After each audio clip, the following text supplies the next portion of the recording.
कि कौन से सब्जेक्ट से कितने क्वेश्चन आने हैं।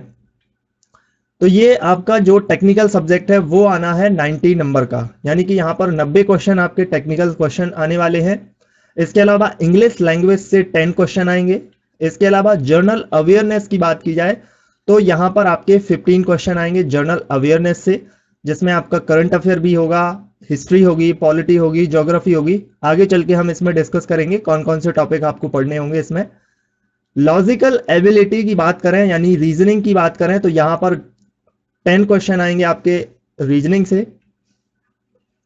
क्वांटिटेटिव एप्टीट्यूड की बात करें तो यहां पर आपके 15 क्वेश्चन आएंगे और क्वांटिटेटिव एप्टीट्यूड में सिर्फ अर्थमेटिक को पढ़ना है, एडवांस मैथ को बिल्कुल भी नहीं पढ़ना है। अब मैं आपको बताऊं कि ये एग्जाम पैटर्न कहां से मैंने पता किया है। तो जो आपका 2015 में और अभी रिसेंटली 2018 में एग्जाम हुआ है, और अभी रिसेंटली एक और एग्जाम हुआ था 2019 में समथिंग, सॉरी 19 में नहीं हुआ था, जनवरी में हुआ था 2020 में, जो कि जूनियर इंजीनियर पोस्ट के लिए था। तो इसमें यही एग्जाम पैटर्न फॉलो किया गया है। ठीक है, 2018 और 2015 में जो SCTO का एग्जाम हुआ है उसमें यही पैटर्न फॉलो किया गया है और इसी तरीके से क्वेश्चन है। 90 क्वेश्चन टेक्निकल हैं, प्रीवियस ईयर के जो आप एग्जाम पेपर को देखेंगे तो इसी तरीके से सारी चीजें हैं इसमें, और सारे सब्जेक्ट बिल्कुल फिक्स हैं, इसमें कहीं भी कुछ ऊपर नीचे नहीं होता है। 10 क्वेश्चन इंग्लिश से आने हैं, 15 क्वेश्चन जनरल अवेयरनेस से आने हैं, 10 क्वेश्चन लॉजिकल एबिलिटी से आने हैं और 15 क्वेश्चन आपके क्वांट से आने हैं। तो जो मैं यहां पर आपको टेक्निकल सिलेबस बताऊंगा वो एकदम ऑफिशियल है। एकदम ऑफिशियल का मतलब क्या हुआ कि ये सिलेबस इन्होंने अपनी ही वेबसाइट पर अपलोड किया हुआ है। तो जो टॉपिक उन्होंने अपलोड किए हैं अपनी वेबसाइट पर वो मैं आपको बताऊंगा, लेकिन इनकी वेबसाइट पर जो टेक्निकल के अलावा नॉन टेक का पोर्शन है उसके बारे सिलेबस के बारे में कोई जानकारी इनने नहीं बताई है और कोई भी टॉपिक वहां पर डिटेल में नहीं बताए हुए हैं। तो मैं आपको इस वीडियो में ये नॉन टेक के बारे में कहां से बताऊंगा ये आपको थोड़ा सा इन्फॉर्म कर देता हूं कि ये चीजें मैंने निकाली हैं 2015, 2018, 2020 के एग्जाम से। ये टॉपिक्स को मैंने यहां से निकाला हुआ है और वही चीजें मैं आपको बता रहा हूं। तो आइए एक एक करके हम सब्जेक्ट वाइज देख लेते हैं कि आपको कौन से सब्जेक्ट में कौन से टॉपिक पढ़ने हैं। इंग्लिश लैंग्वेज की बात करें तो आपको टेंस पढ़ने हैं, एक्टिव पैसिव वॉइस पढ़ने हैं, नरेशन पढ़ने हैं, ग्रामेटिकली एरर पढ़ना है, यानी कि जो सेंटेंस होते हैं उसमें कुछ ऐसा एरर होता है जो आपकी फाइंड आउट करना होता है, तो ये ग्रामेटिकली एरर है। ये हो सकता है आपका रूल से रिलेटेड होगा, कोई ग्रामर का रूल है वहां पर फॉलो नहीं हो रहा है, तो वो इस तरीके से एक आध क्वेश्चन होता है। इसके बाद आपको रॉन्गली स्पेल्ड वर्ड को करेक्ट यानी कि उससे रिलेटेड एक क्वेश्चन होगा, वन वर्ड सब्स्टिट्यूशन से एक रिलेटेड क्वेश्चन होगा, एनम्स और सिनम्स से रिलेटेड एक क्वेश्चन होगा, इसके अलावा प्रीपोजिशन से एक क्वेश्चन होगा और इसके अलावा डिटर्मिनर से भी क्वेश्चन पूछे जाते हैं। तो इंग्लिश लैंग्वेज में सिर्फ आपको इतना ही पढ़ना है, इससे कहीं ज्यादा आपको कुछ भी नहीं पढ़ने की आवश्यकता है। यहाँ पर आपके इंग्लिश लैंग्वेज में 10 क्वेश्चन आएंगे, जिसमें से अगर आप इन्हीं टॉपिक्स को पढ़ लेते हैं तो 10 में से 8 क्वेश्चन 9 क्वेश्चन आप आसानी से बना लेंगे इन टॉपिक्स को पढ़ने से, क्योंकि आपके पास टाइम बहुत कम है। आपको अपने टेक्निकल सब्जेक्ट को भी देखना है और यहाँ पर नॉन टेक्निकल जो सब्जेक्ट है उनको भी थोड़ा ध्यान रखना है।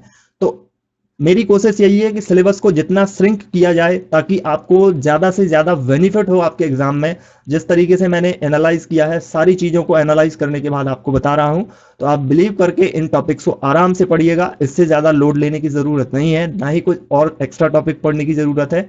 इसी में से आएगा 2015, 2019, 2018 और 2020 में जो भी एग्जाम हुआ है वो इसी पैटर्न पर रहा है और यही टॉपिक आए हैं, बार बार इसी तरीके के क्वेश्चन वहां पर रिपीट हुए हैं।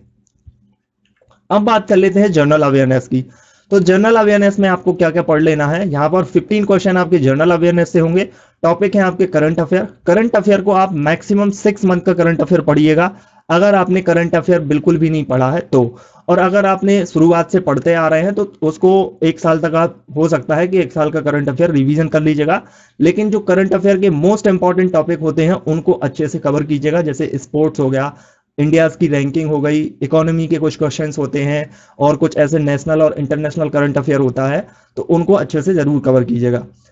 समिट्स और हेडक्वार्टर आप अच्छे से कवर कर लीजिएगा। स्टेट एंड कैपिटल, इसके साथ साथ सीएम हो गए, गवर्नर हो गए हर स्टेट के, वो भी आप अच्छे से कवर कीजिएगा।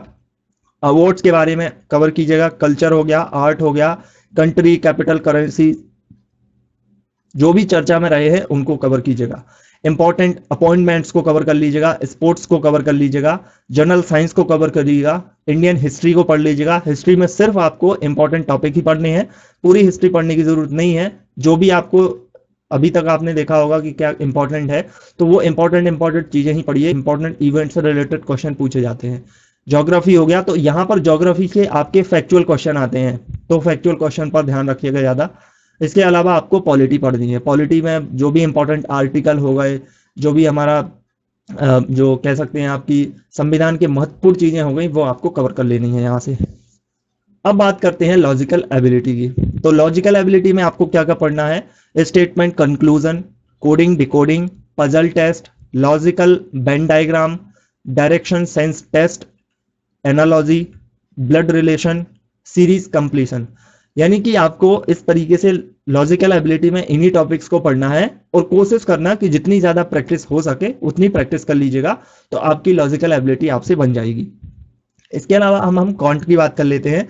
तो क्वांट में आपको अर्थमेटिक को पढ़ना है। एडवांस मैथ में कुछ भी नहीं जाना आपको, 2D 3D ट्रिग्नोमेट्री, ज्योमेट्री और इसके अलावा आपका ये कुछ भी नहीं पढ़ना, आपको सिर्फ अर्थमेटिक पर फोकस करना है। जो भी टॉपिक आपको बताए जा रहे हैं उन्हीं टॉपिक्स को पढ़िएगा, उन्हीं में से क्वेश्चन आते हैं, एक भी टॉपिक आपका बाहर नहीं होगा। तो आपको क्वांट में पढ़ना है रेशियो प्रोपोर्शन हो गया, HCF LCM हो गया, डेटा इंटरप्रिटेशन हो गया, मिक्सचर एलिगेशन हो गया, डेसिमल फ्रैक्शन हो गया, प्रॉफिट एंड लॉस हो गया, number system, percentage, average, time and work, simplification, इसके अलावा आपका टाइम एंड डिस्टेंस और इसके अलावा एज। तो सिर्फ इन टॉपिक्स को पढ़ना है, इससे ज्यादा आपको कहीं भी नहीं जाना है, ठीक है। ना ही आपको इसमें अलजेब्रा पढ़ना है, ना ही आपको 2D पढ़नी है, ना ही 3D पढ़नी है, ना ही आपको इसमें मेंसुरेशन हो गया, ज्योमेट्री हो गया, ट्रिग्नोमेट्री हो गया, ये कुछ भी नहीं पढ़ना आपको। सिर्फ क्वांट में इतना ही पढ़ना है, क्वांट के ही क्वेश्चन आते हैं और क्वांट में आपकी अर्थमेटिक रिलेटेड चीजें होती हैं, ठीक है। अब बात कर लेते हैं हम यहाँ पर टेक्निकल सिलेबस की। ये टेक्निकल सिलेबस जो मैं आपको बता रहा हूं, ये है ऑफिशियल वेबसाइट पर अपलोड है। आप भी जाकर के उसे ऑफिशियल वेबसाइट से डाउनलोड कर सकते हैं। अगर आप डाउनलोड नहीं कर पा रहे हैं तो आप इस वीडियो से इसको स्क्रीनशॉट लेकर के अपने पास राइट भी कर सकते हैं, नोट डाउन भी कर सकते हैं।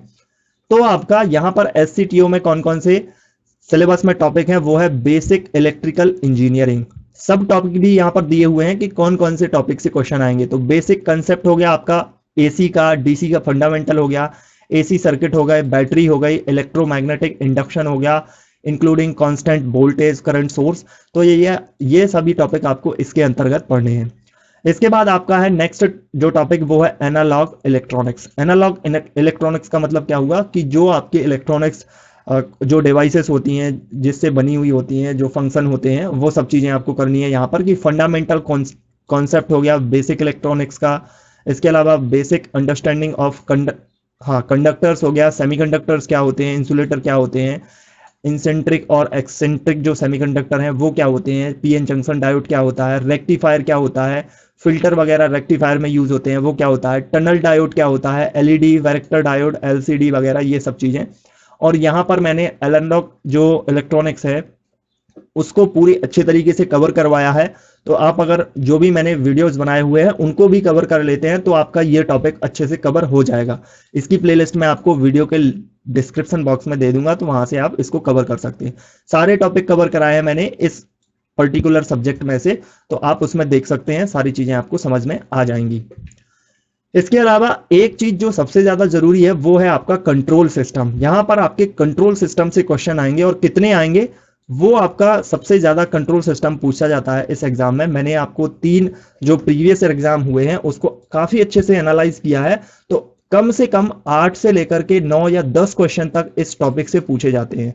हालांकि कंट्रोल सिस्टम यहाँ पर किस वजह से दिया है वो लॉजिक समझ में नहीं आता है, पर फिर भी अगर देखा जाए तो 8 से 10 क्वेश्चन इस टॉपिक से जरूर पूछे जाते हैं। ये यहाँ पर सारे सब टॉपिक दिए हुए हैं, क्या क्या आपको पढ़ना है। सर्वो मैकेनिज्म जो है उससे एक क्वेश्चन तो फिक्स इन्होंने रखा हुआ है, बाकी यहाँ पर जो भी और चीजें हैं कंट्रोल सिस्टम से रिलेटेड, लाप्लास ट्रांसफॉर्मेशन हो गया, उसका भी न्यूमेरिकल क्वेश्चंस दिया हुआ है। और कंट्रोल सिस्टम से जो भी न्यूमेरिकल क्वेश्चन आते हैं, जैसे क्लोज लूप कंट्रोल सिस्टम क्या हुआ है, उसको कैसे सॉल्व करना है, वो सब चीजें एग्जाम में पूछी गई हैं। तो आप इसको भी जरूर कवर कर लीजिएगा। 8 से 10 क्वेश्चन इस टॉपिक से डेफिनेटली आने ही आने हैं। तो सब चीजें आप देख सकते हैं, स्क्रीनशॉट भी ले सकते हैं। आगे बढ़ते हैं अब।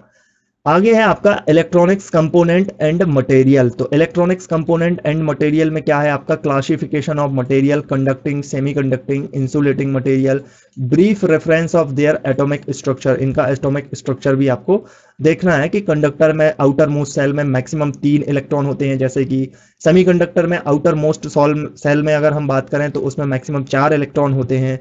इंसुलेटर में आप देख सकते हैं कि उसमें ऐसा कुछ फ्री इलेक्ट्रॉन पाए नहीं जाते हैं। तो ये आपको उसके एटॉमिक स्ट्रक्चर से रिलेटेड क्वेश्चन आ सकते हैं। इसके अलावा आपकी conducting material, insulating material, magnetic material, सब टॉपिक्स को आप देख सकते हैं। फिर इसके अलावा आपका नेक्स्ट सब्जेक्ट है यहाँ पर मेजरिंग इंस्ट्रूमेंट। इंस्ट्रूमेंट जो भी आपके सिलेबस में है वो आप देख सकते हैं, सारी चीजें यहाँ पर दिखी हुई हैं, तो आप इसको नोट डाउन कर सकते हैं।